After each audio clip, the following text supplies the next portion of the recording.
उनकी नजर एक पुराने पीपल के वृक्ष पर जाकर ठहर गई। वह वृक्ष शांत था, स्थिर था, न हिल रहा था, न बोल रहा था। लेकिन जनक को ऐसा लगा जैसे उसमें भी कोई जीवंतता है। उन्होंने पास जाकर उसकी छाल को छुआ और उसी क्षण उनके भीतर एक प्रश्न उठा। क्या इस वृक्ष में भी वही आत्मा है जो मुझ में है? थोड़ी देर बाद राजसभा सजी।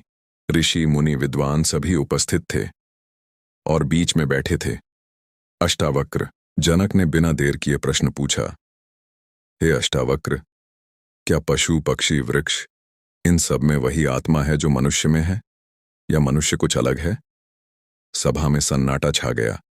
यह कोई सामान्य प्रश्न नहीं था। यह प्रश्न था अस्तित्व का, चेतना का, सत्य का। अष्टावक्र मुस्कुराए और बोले, राजन, तुमने जो प्रश्न पूछा है उसका उत्तर यदि समझ लिया तो मोक्ष यहीं मिल जाएगा। फिर उन्होंने धीरे धीरे कहा, आत्मा एक है। वह न शरीर से बदलती है, न रूप से, न जन्म से।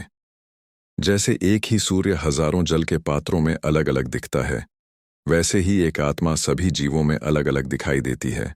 अष्टावक्र ने सामने रखे जल के पात्रों की ओर इशारा किया। देखो राजन, एक सोने का पात्र, एक मिट्टी का पात्र, एक लकड़ी का पात्र, तीनों में पानी भरा था और तीनों में सूर्य का प्रतिबिंब अलग अलग दिख रहा था, लेकिन सूर्य एक ही था। अष्टावक्र बोले, क्या तुम कह सकते हो कि सोने के पात्र का सूर्य अलग है और मिट्टी के पात्र का अलग? जनक बोले, नहीं, सूर्य तो एक ही है। अष्टावक्र मुस्कुराए, वैसे ही आत्मा एक है, लेकिन शरीर अलग अलग हैं। अष्टावक्र ने आगे कहा, वेद कहते हैं 84 लाख योनियां हैं। हर योनि में चेतना है, लेकिन उसकी अभिव्यक्ति अलग अलग स्तर की है। उन्होंने समझाया, पत्थर चेतना सुप्त वनस्पति, चेतना थोड़ी जागृत पशु, चेतना सक्रिय मनुष्य, चेतना जागरूक। लेकिन आत्मा इनमें अलग नहीं है, बस उसकी अभिव्यक्ति का स्तर अलग है। जनक अब और भी उलझ गए। उन्होंने पूछा, अगर आत्मा सब में एक ही है तो मनुष्य को ही श्रेष्ठ क्यों कहा जाता है? अष्टावक्र बोले, राजन, श्रेष्ठता आत्मा में नहीं है, श्रेष्ठता बोध में है। उन्होंने समझाया, पशु दुख से भागता है, सुख की ओर जाता है। मनुष्य जान सकता है कि दुख सुख दोनों माया हैं।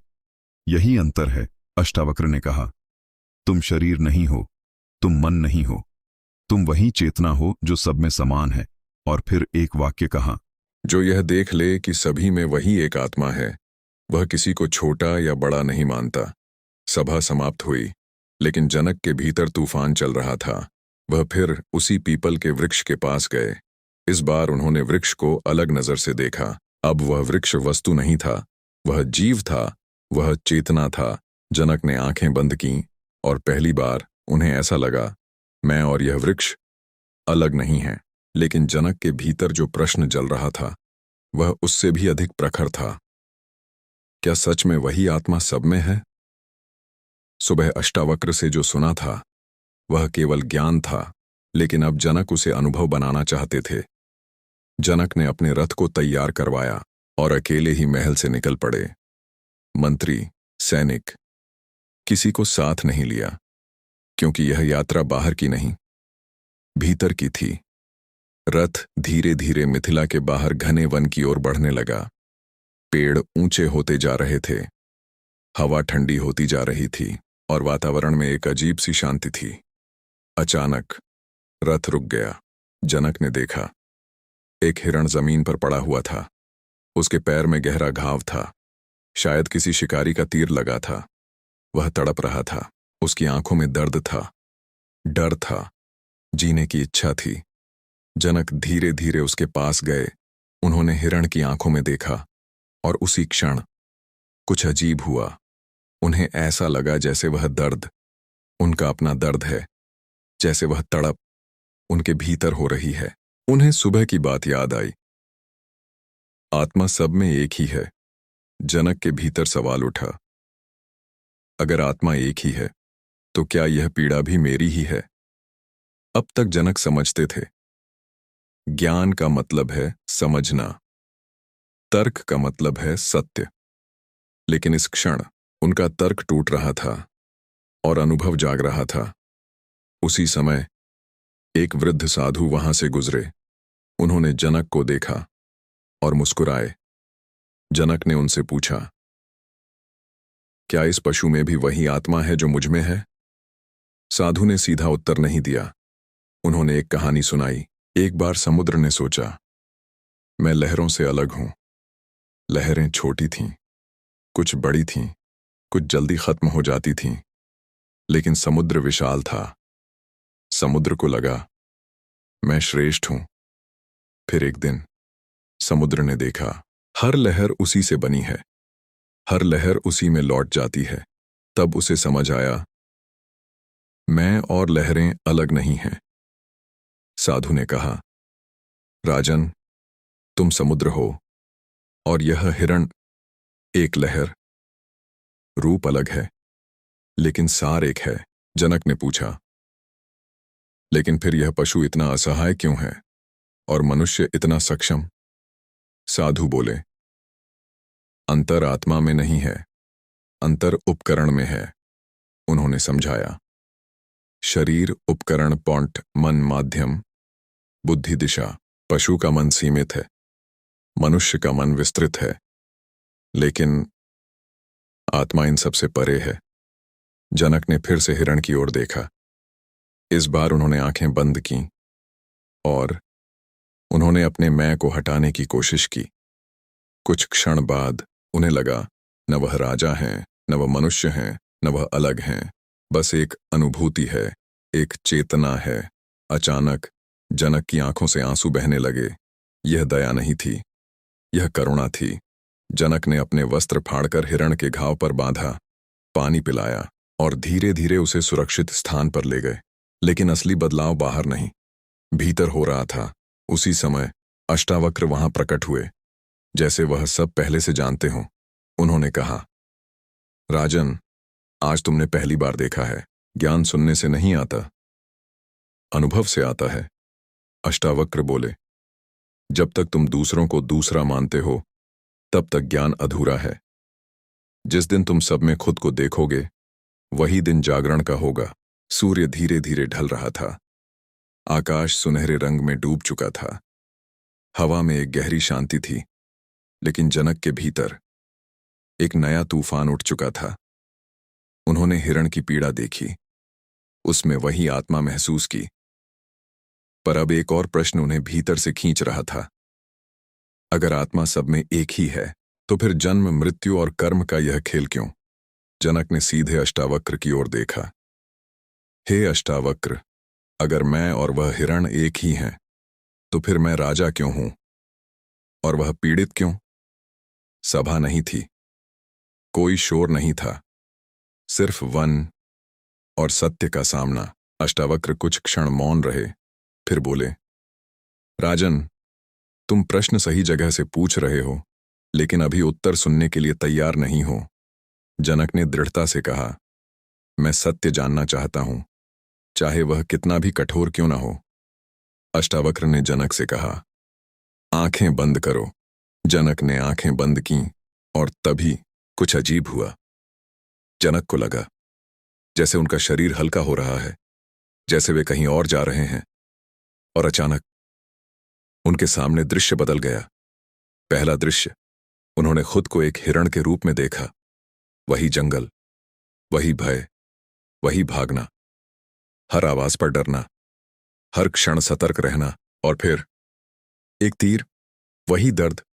जनक कांप उठे। यह मैं हूं। दूसरा दृश्य, दृश्य फिर बदला।